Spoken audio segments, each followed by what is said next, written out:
Hello students, class 10th mathematics का chapter 9 some applications of trigonometry कर रहे हैं।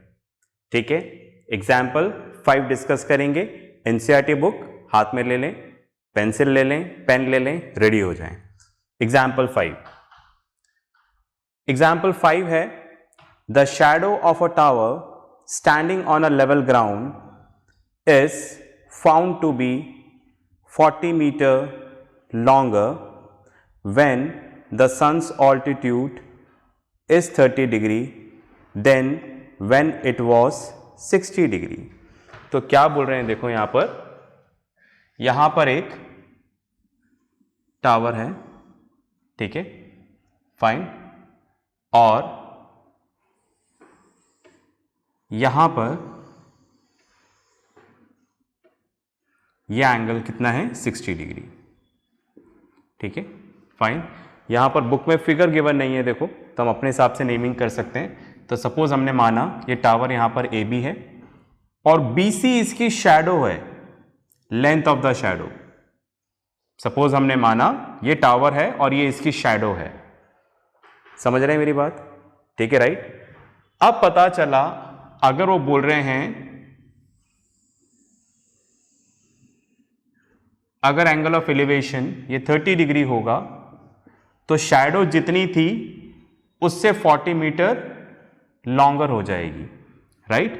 मतलब जितनी ये थी उससे 40 मीटर और। तो कहने का मतलब क्या हो जाएगा, यहां से यहां तक का डिस्टेंस क्या हो गया, ये 40 मीटर। मतलब सी डी कितना हो गया, 40 मीटर। दोबारा पढ़ता हूं, देखो।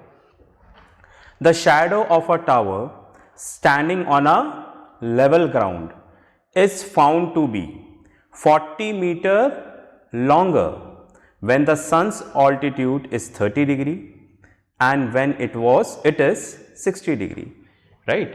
तो जब सन ऑल्टीट्यूड, सन के हिसाब से पोजीशन चेंज होगी तो शैडो भी चेंज होगी, ठीक है, राइट।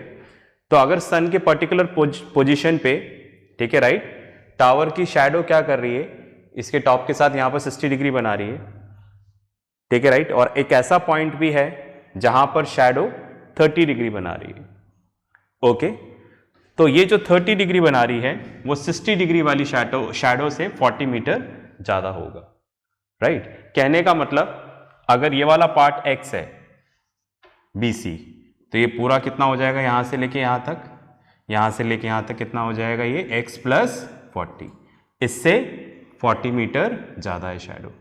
तो 60 वाले केस में शैडो BC है और 30 डिग्री वाले केस में शैडो क्या है, BD है। टावर हमारा सेम है AB, ओके। चलिए क्या बता रहे हैं, find the height of the tower. हमें हाइट ऑफ द टावर निकालना है। तो हमने मान लिया सपोज ये क्या है, यहां पर H है, height of the tower is H, right. अब ये पूरा फिगर हमने नेमिंग दिया है, हमने X और H माना है, तो आपको इस चीज को क्या करना है, पूरा एक्सप्लेन करके लिखना है। Let the tower is AB of height H makes an angle 60 degree, the length shadow is X, ऐसा आपको लिखना है, ठीक है, फाइन। बिकॉज इस फिगर आपने ड्रॉ किया है, मैंने पहले ही बोल दिया था एग्जाम्पल 1 पे मैं लिख चुका हूं, मैं बार बार नहीं लिखूंगा, ठीक है, वो आपको लिखना है।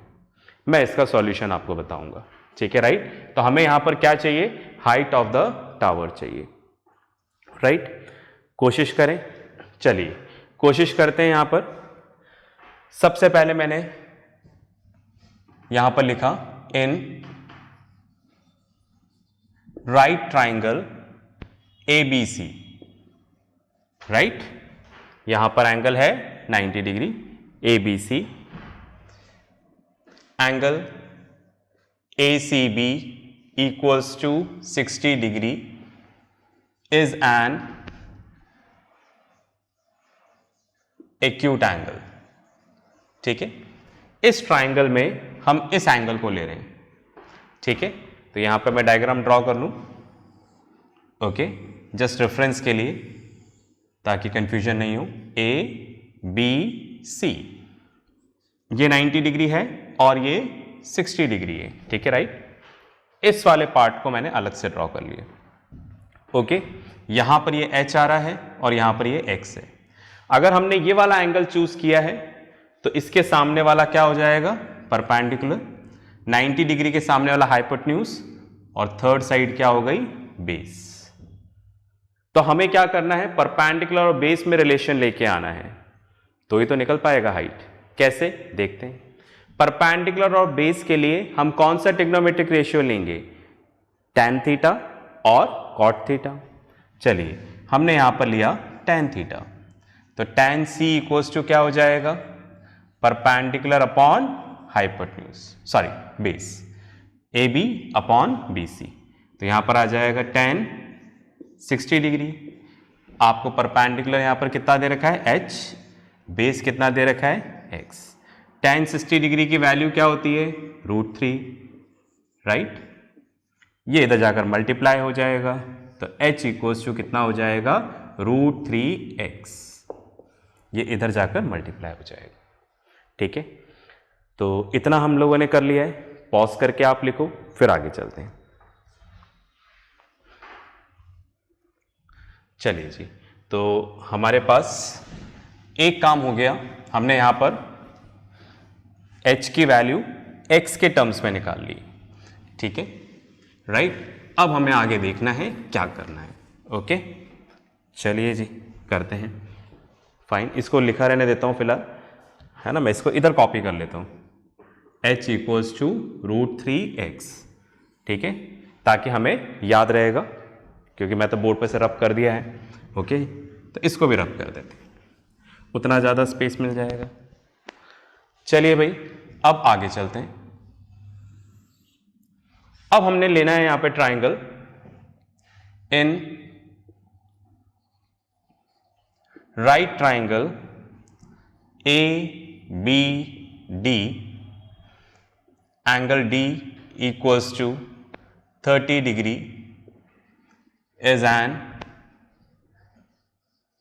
एक्यूट एंगल, ठीक है। इस बार कौन सा ट्राइंगल लिया है, ए बी डी, ये वाला ट्राइंगल, ठीक है।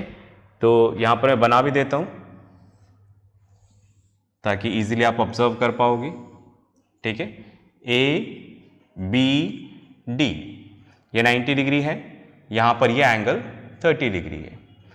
ए बी यहां पर क्या है, h है, और बी डी यहां पर क्या है, x प्लस 40, ठीक है। आप देखो ये h है और बी डी यहां पर क्या है, x प्लस 40, राइट।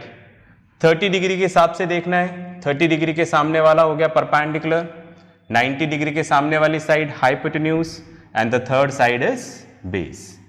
फिर यहां पर परपेंडिकुलर और बेस है, राइट। रेशियो हमने ले लिया tan थीटा, tan d, तो क्या आ जाएगा यहां पर, A B upon B D. D यहां पर क्या है, 30 डिग्री, tan 30 डिग्री, तो ए बी तो हो गया h और बी डी हो गया x प्लस 40। tan 30 डिग्री की वैल्यू 1 अपॉन √3, तो h upon x plus 40, right.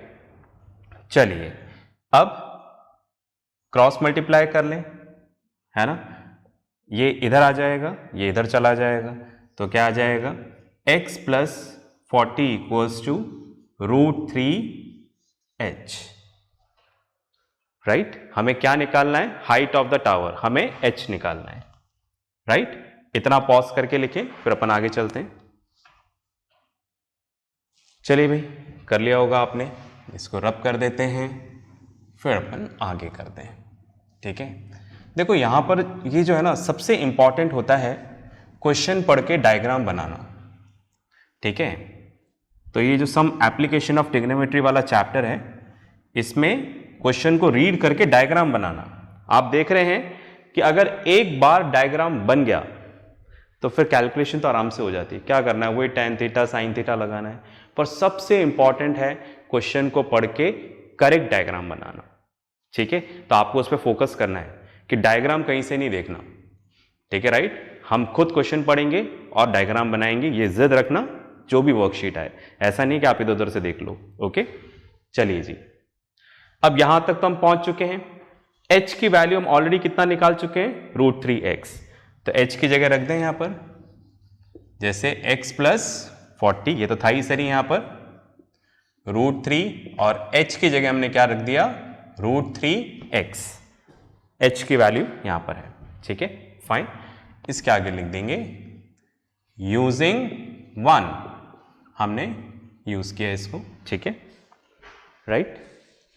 चलिए इसको रब कर देते हैं, आगे चलते हैं। तो x + 40 इक्वल्स टू √3 इंटू √3 क्या हो जाएगा, 3। x उधर जाकर माइनस हो जाएगा, 40 equals to 3x - x, that is 2x equals to 40, x equals to 40/2, that is 20 metres. x की वैल्यू आ गई। हमें क्या निकालना है, हाइट ऑफ द टावर, हमें h निकालना है, राइट, h निकालना है, ठीक है, राइट। तो हाइट ऑफ द टावर, तो हाइट ऑफ द टावर हमने क्या माना है, h, राइट, और h की वैल्यू यहां पर क्या है, √3x। तो √3 इंटू x की जगह क्या रख दिया, 20 मीटर्स, मल्टीप्लाई कर देंगे तो क्या आ जाएगा, 20√3 मीटर्स। तो this is what we have to find it out. Pause करके लिखें, फिर आगे बात करते हैं। चलिए आपने लिख लिया होगा, मैं इसको रब करता हूं। अब करेंगे नेक्स्ट एग्जाम्पल, ठीक है। मैं जितनी देर में रब कर रहा हूं, एक बार आप एग्जाम्पल पढ़ लें, मैं तो पढ़ूंगा ही सही, ठीक है, राइट, फाइन। आप एक बार रीड करें और हो सकता है तो पॉज करके एक बार ट्राई भी कर लें, बस डायग्राम नहीं देखना, ठीक है, डायग्राम हमें खुद बनाना है, फाइन। चलिए करते हैं एग्जाम्पल 6, पेज टर्न कर लेता हूं मैं, एग्जाम्पल 6 देखिएगा। चलिए बढ़िया है, एंगल ऑफ डिप्रेशन वाला क्वेश्चन है अब हमारे पास। The angle of depression of the top and the bottom of a 8 meter tall building from the top of a multi-story building are 30 degree and 45 degree, ठीक है। यहां पर इस तरफ कर लेते हैं थोड़ा सा, यहां पर एक बिल्डिंग है, ठीक है, मैं चाह रहा दोनों तरफ स्पेस मिल जाए तो लिख देंगे। यहां पर एक बिल्डिंग है, ये ग्राउंड लेवल है, और यहां पर एक मल्टी स्टोरी बिल्डिंग है, समझ गए। तो ये तो बिल्डिंग हो गई और ये मल्टी स्टोरी बिल्डिंग हो गई, तो हमने इसलिए इसको बड़ा बना दिया और इसको छोटा बना दिया, ठीक है, फाइन, ओके। तो ये हमारी बिल्डिंग, ये हमारी multi storey building, figure question में गिवन नहीं है तो हम नेमिंग दे सकते हैं A, B, C, D। तो ये तो हमारी बिल्डिंग और ये हमारी मल्टी स्टोरी बिल्डिंग, ठीक है। अब क्या बोल रहे हैं, क्वेश्चन पढ़ते हैं। The angle of depression of the top and bottom of a 8 metre tall building, चलिए भाई 8 मीटर टॉल बिल्डिंग, ये 8 मीटर हो गया, आगे चलते हैं। तो दोबारा स्टार्टिंग से पढ़ता हूं। The angles of depression of the top and the bottom of a 8 meter tall building from the top of a multi-story building, ठीक है।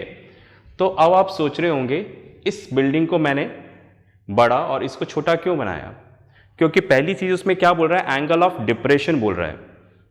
कहां से, यहां से बोल रहे हैं, इसके टॉप से अगर हम देखते हैं इस वाली बिल्डिंग को तो एंगल ऑफ डिप्रेशन बनता है। तो अगर भाई इस बिल्डिंग के टॉप से, मल्टी स्टोरी बिल्डिंग के टॉप से इस बिल्डिंग को देख रहे हैं और एंगल ऑफ डिप्रेशन बन रहा है, तो फिर ये वाली बिल्डिंग तो बड़ी हुई ना, क्योंकि इसके टॉप से देख रहे हो। तो एंगल ऑफ डिप्रेशन तब बनता है जब आपको अपने हेड लेवल से नीचे देखना हो, ठीक है। हेड लेवल से ऊपर देखना हो तो एंगल ऑफ एलिवेशन, नीचे देखना हो तो एंगल ऑफ डिप्रेशन। तो आपसे बोल रहे हैं कि आप इधर हैं और यहां से जब आप इस बिल्डिंग को देख रहे हैं, ये मल्टी स्टोरी बिल्डिंग से, तो एंगल ऑफ डिप्रेशन बन रहा है। तो एंगल ऑफ डिप्रेशन तभी बनेगा जब ये बिल्डिंग बड़ी हो, ये छोटी हो। आप समझ रहे हैं ना। तो मैं क्या बताना चाह रहा हूं, इस बिल्डिंग को बड़ा और इसको छोटा क्यों बनाया, ठीक है। दोबारा क्वेश्चन पढ़ते हैं, देखो। The angles of depression of the top and bottom of a 8 metre tall building from the top of a multi storeyed building are 30 degree and 45 degree. ठीक है, तो यहां से हम देख रहे हैं और एंगल ऑफ डिप्रेशन क्रिएट हो रहा है। तो देखो, सबसे पहले हमें हॉरिजॉन्टल लाइन बना देनी है। ठीक है, राइट। अगर आप यहां पर खड़े हो, इसको मैंने पॉइंट से डॉट कर दिया, पॉइंट है ना, यहां से देख रहे हो, ठीक है, तो आपको सीधा देखना चाहिए। ठीक है, राइट, फाइन। सिंस आप मल्टी स्टोरी बिल्डिंग पे हो और उस बिल्डिंग को देखने के लिए आपको अपनी आईज को हॉरिजॉन्टल लेवल से नीचे लाना पड़ेगा। तो नीचे लाते ही क्या हो जाता है, एंगल ऑफ डिप्रेशन। ध्यान से देखिएगा। ठीक है, राइट, फाइन, ओके। तो एंगल ऑफ डिप्रेशन किसका, यहां से इसके टॉप का, राइट, और एंगल ऑफ डिप्रेशन इसके बॉटम का। तो टॉप का जो एंगल ऑफ डिप्रेशन है वो कितना है, 30 डिग्री, है ना, क्वेश्चन में बोल रहा है ऐसा। ठीक है, the angle of depression of the top and bottom of a 8 meter tall building from the top of a multi-storied building are 30 degree and 45 degree। तो क्या बोल रहे हैं, यहां से जब आप इस बिल्डिंग के टॉप को देखते हो तो एंगल ऑफ डिप्रेशन कितना आता है, 30 डिग्री। पहले टॉप दे रखा है, पहले 30 डिग्री दे रखा है, इसलिए हमने माना कि टॉप के साथ एंगल ऑफ डिप्रेशन कितना बन रहा है, 30 डिग्री। फिर यहां से अगर आप इसके बॉटम को देखते हो तो एंगल ऑफ डिप्रेशन है 45 डिग्री। ठीक है, ओके। तो ये जो एंगल है, ठीक है, ये कितना आ रहा है, 45 डिग्री। समझ रहे, ठीक है, राइट।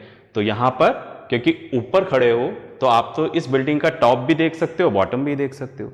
तो जब टॉप देख रहे हैं तो 30 डिग्री और जब बॉटम देख रहे हैं तो 45 डिग्री। ठीक है, दोबारा क्वेश्चन पढ़ता हूं। पहला क्वेश्चन एंगल ऑफ डिप्रेशन का हमें अच्छे से पढ़ लेना है। The angle of depression of the top and bottom of a 8 meter tall building from the top of a multi-story building are 30 degree and 45 degree respectively. Find the height of a multi-storied building. ठीक है, तो क्या बोल रहे हैं, ये जो multi storey building है इसकी आपको क्या निकालनी है, इसकी आपको निकालनी है हाइट, राइट। और क्या निकालना है, ठीक है, and the distance between the two buildings. एक बिल्डिंग ये रही, एक बिल्डिंग ये रही, इन दोनों के बीच का डिस्टेंस निकालना है। That means you have to find it out BC। ठीक है, राइट, फाइन। तो ये तो हुआ हमारा क्वेश्चन कंप्लीट। अब ये है कि इसको करना कैसे है, ध्यान से सुनिएगा।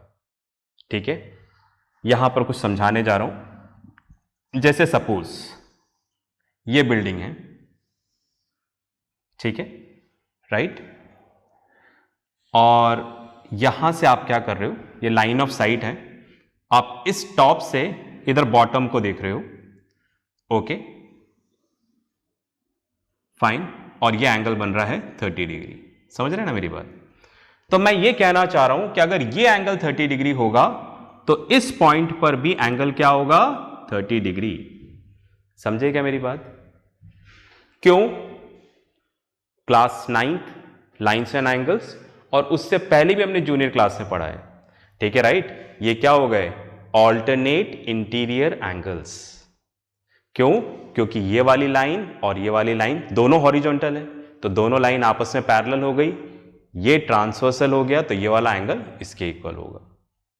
ठीक है, अगर नहीं पता है alternate interior angles, parallel lines के बारे में, तो अपने टीचर्स को रिक्वेस्ट करिए, टीचर इंस्टार्ट को, कि वो 9th का लाइंस एंड एंगल्स वाला वीडियो आपको शेयर कर देंगे, तो आप वहां पर पूरा इसको समझ सकते हैं। समझ रहे हैं मेरी बात। तो मैं क्या बताना चाह रहा हूं कि आपने यहां से देखा एंगल ऑफ डिप्रेशन क्रिएट हुआ, ओके, तो आप जिस पॉइंट पे देख रहे हो उधर एक लाइन ड्रॉ करो, तो ये वाला एंगल उसके इक्वल हो जाएगा। तो कहने का मतलब क्या हुआ, angle of depression is equals to angle of elevation. ठीक है, भाई यही तो हुआ। आप यहां से ऊपर देख रहे हो तो कितना बन रहा है, 30 डिग्री। यहां से नीचे देख रहे हो तो यहां पर कितना बन रहा है, 30 डिग्री। हमेशा ऐसा ही होगा। क्यों, क्योंकि ये ऑल्टरनेट इंटीरियर एंगल्स बन जाएंगे। अगर आपको पता है वो चीज़ ऑल्टरनेट इंटीरियर एंगल्स तो मेरी बात समझ में आ रही होगी, वरना नहीं आएगी। यहाँ नहीं समझा सकता क्योंकि उसके लिए हमें कम से कम 2 से 3 लेक्चर सुनने पड़ेंगे, तब क्लियर होगा। ठीक है, तो मैं आपको ये बताना चाह रहा हूँ कि angle of elevation is equals to angle of depression. ठीक है, तो कहने का मतलब ये है कि जैसे हम इस मल्टी स्टोरी बिल्डिंग के टॉप पर हैं, यहां से हमने इस बिल्डिंग को देखा जो कि इससे हाइट में छोटी है, तो नेचुरली क्या होगा, हमें नीचे न्यू देखना पड़ेगा। यहां पर खड़े तो यहां से न्यू देखना पड़ेगा नीचे उस बिल्डिंग की तरफ, राइट। तो यहां पर कितना बन रहा है एंगल ऑफ डिप्रेशन, 30 डिग्री। ठीक है, तो मैंने क्या बोला, आप इस पॉइंट पे एक हॉरिजॉन्टल लाइन ड्रॉ कर लो जिस पॉइंट को आप देख रहे हो, राइट, फाइन। तो अब क्या होगा, जो ये वाली मैंने लाइन ड्रॉ करी, ये वाली लाइन और ये वाली लाइन आपस में पैरेलल है, इसलिए ये वाला एंगल और ये वाला एंगल आपस में क्या हो जाएगा, इक्वल। ठीक है, right, fine. Why, alternate interior angles. समझ गए ना? दोबारा इधर बना देता हूं, जैसे इस तरह से आ रहा है, ठीक है, ऐसे। इसको मैंने डॉटेड लाइन से बनाया है, राइट। ये वाला पॉइंट डी है, ये वाला पॉइंट ए है, ये 30 डिग्री आ रहा है, तो मैं बोल रहा हूं ये भी 30 डिग्री होगा, ऑल्टरनेट इंटीरियर एंगल्स। ठीक है, बात में आ गई? ओके, चलिए आगे चलते हैं। उसी तरीके से यहां पर बॉटम के साथ भी बन रहा है एंगल ऑफ डिप्रेशन 45 डिग्री, तो यहां तो ऑलरेडी हॉरिजॉन्टल लाइन है, ओके, तो ये भी क्या हो जाएगा, 45 डिग्री। यहां पर एक और पॉइंट आ गया है, इसको हम लोग ई नेमिंग दे देते हैं। बात में आ गई? ठीक है, राइट। तो इस तरह से हमारा डायग्राम रेडी हो गया, फाइन।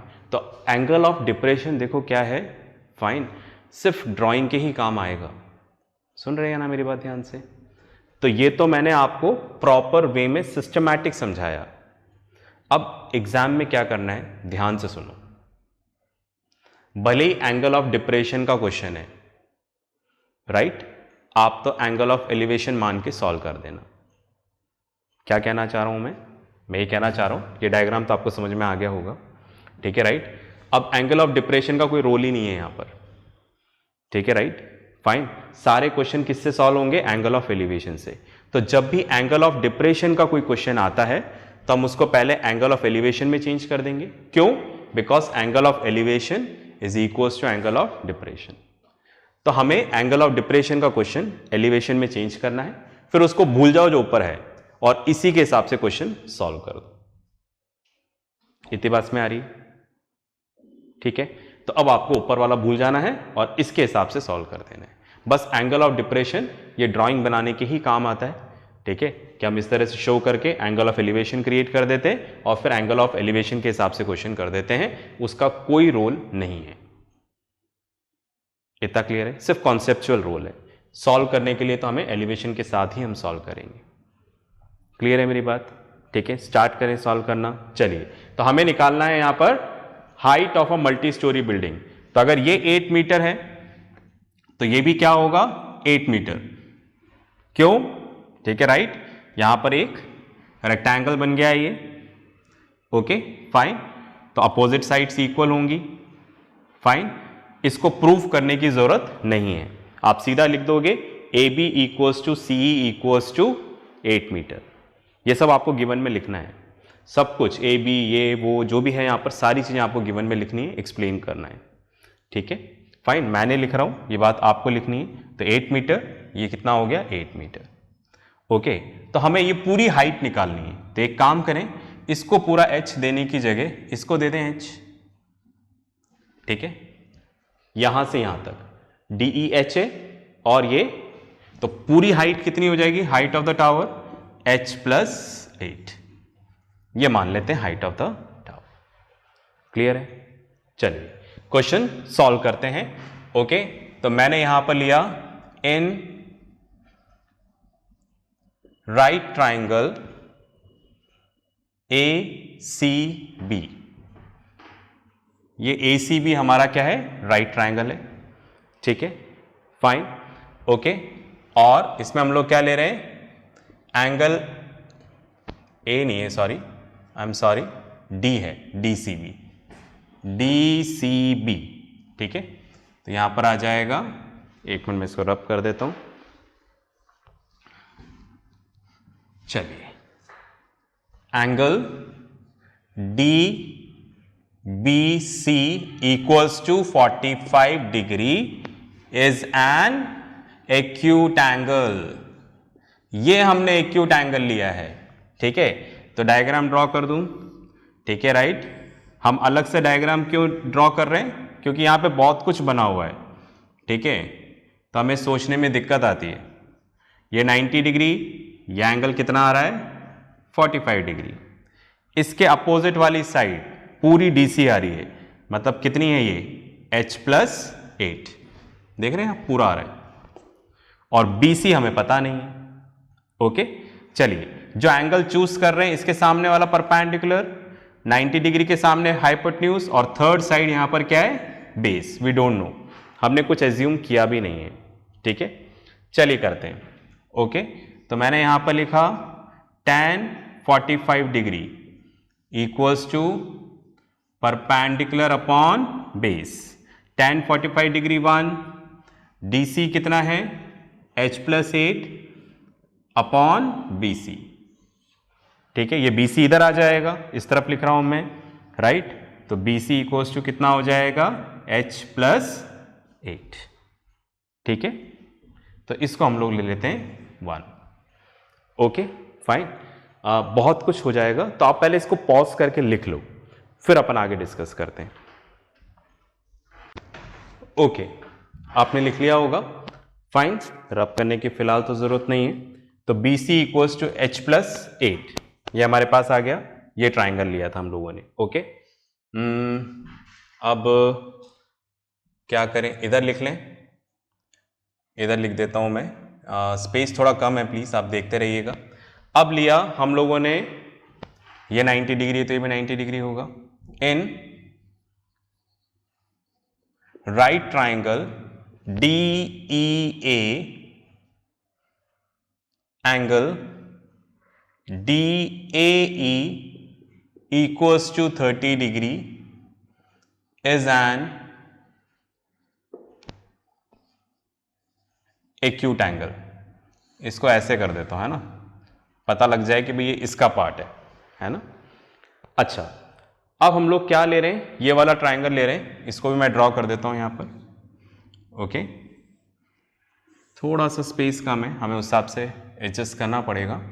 DAE, ये 90 डिग्री और यहां पर एंगल है 30 डिग्री, ठीक है। तो हमने ये वाले एंगल के रेफरेंस पे ले रहे हैं, तो ये हमें दे रखा है HDE और AE हमें पता नहीं है, राइट। या फिर मैं ये बोलूं BC और AE आपस में इक्वल है, ठीक है, right. BC equals to AE, तो देयरफॉर AE इक्वल्स टू कितना हो जाएगा? H+8, right. तो आप इसको H+8 कर दो। मैं बाद में रखना चाह रहा था, पर अभी रख लेते हैं, कोई बात नहीं, ओके। करें आगे, चलो करते हैं। अब अगर ये एंगल ले रहे हैं, तो इसके सामने वाला परपेंडिकुलर, इसके सामने वाला हाइपोटेन्यूज और ये बेस। तो लेते हैं यहां पर tan 30 degree equals to perpendicular upon base, perpendicular upon base. tan 30 degree कितना होगा? 1/√3। D कितना है? H। AE कितना है? H+8, right, fine. चलिए, ये तो आप पहले लिख चुके हो, है ना। इसको मैं रब कर देता हूं।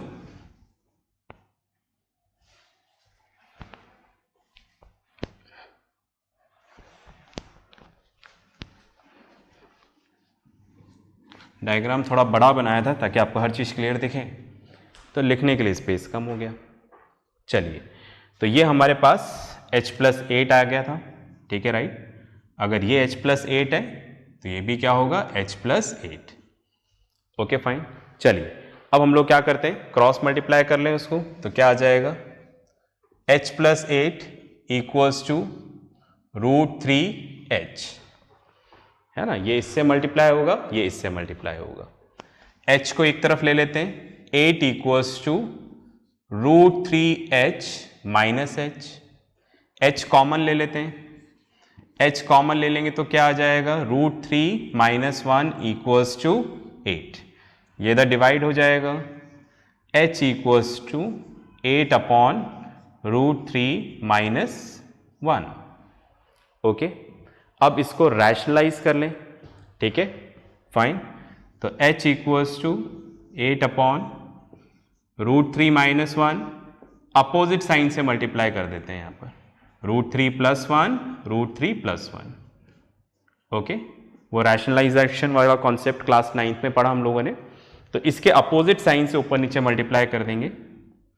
तो h equals to 8 √3 plus 1 divided by क्या आ जाएगा यहाँ पर, √3 का स्क्वायर माइनस 1 का स्क्वायर, दो सेम नंबर माइनस हो रहे हैं, वही प्लस हो रहे हैं, तो आगे वाले का स्क्वायर माइनस पीछे वाले का स्क्वायर, याद है ना फॉर्मूला ये वाला, a plus B into A minus B equals to A square minus B square.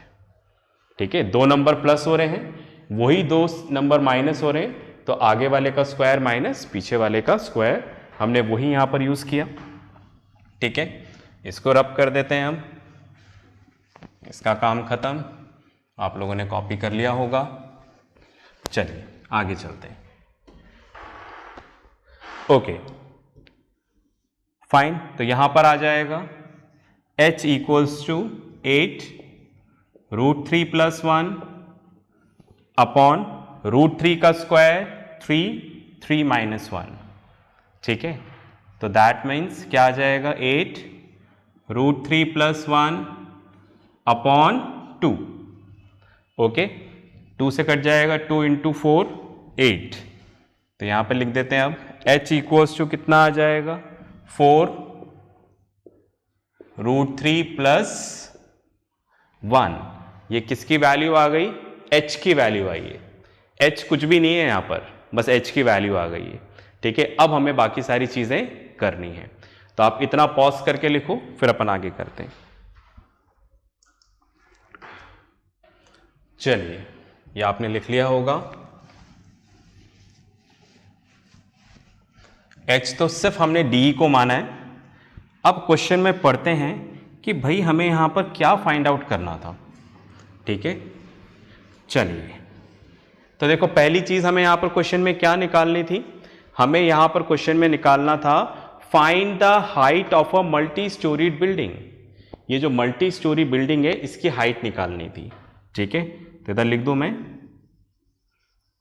Height of a multi storeyed building equals to DC. DC ये कितना है यहां पर, h प्लस 8, राइट। h की वैल्यू कितनी है, 4 √3 प्लस 1 प्लस 8, h की value रख दी हम लोगों ने। ओके फाइन, यहां पर आ जाएगा स्पेस का, मैं देखो इधर कर दूं मैं, है ना, इधर कर देता हूं। ठीक है, उसको इधर सॉल्व कर रहा हूं, स्पेस का मैं, इसलिए 4 √3 प्लस 4 प्लस 8, समझ गए ना आप। इसको मल्टीप्लाई करके ब्रैकेट को खोला, 4 इंटू √3, फिर प्लस का साइन, ठीक है, फिर 4 इंटू 1 4 और प्लस 8। ठीक है, तो कितना आ जाएगा, 4 √3 प्लस 12, दोनों में से 4 कॉमन ले लें तो कितना आ जाएगा, √3 प्लस 3। ठीक है, देखो मल्टीप्लाई करोगे तो यही आ जाएगा। तो ये आपका क्या आ गया, height of a multi storeyed building.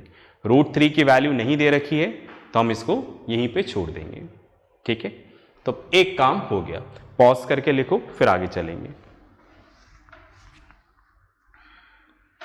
चलिए, अब हमें दूसरा क्या निकालना था, डिस्टेंस बिटवीन टू बिल्डिंग्स। ये जो दो बिल्डिंग है उन दोनों के बीच का डिस्टेंस निकालना था हमें। ओके, चलिए निकालते हैं।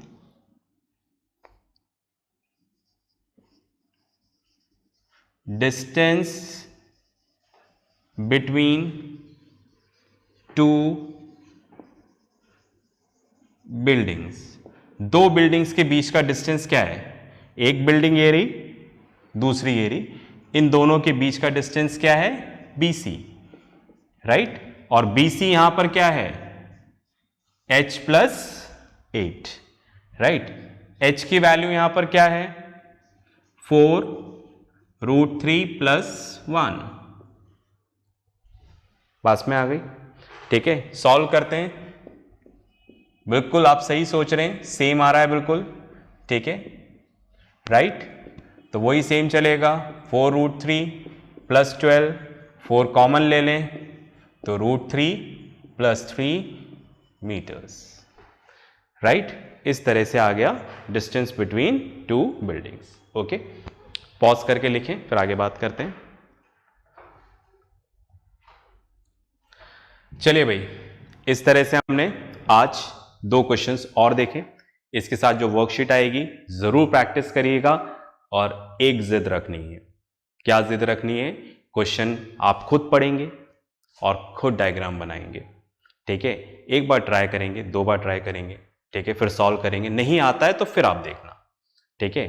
क्योंकि अगर आप खुद नहीं बनाओगे और खुद प्रैक्टिस करने से पहले ही अगर आप देख के करोगे तो फिर आपको यहां पर ये चैप्टर नहीं आ पाएगा, ठीक है? तो अपने को क्या जिद रखनी है? क्वेश्चन हम खुद पढ़ेंगे, खुद डायग्राम बनाएंगे, राइट? चलिए, तो इसी जिद के साथ प्रैक्टिस करते रहें, पढ़ते रहें और अपना ध्यान रखें। बाय।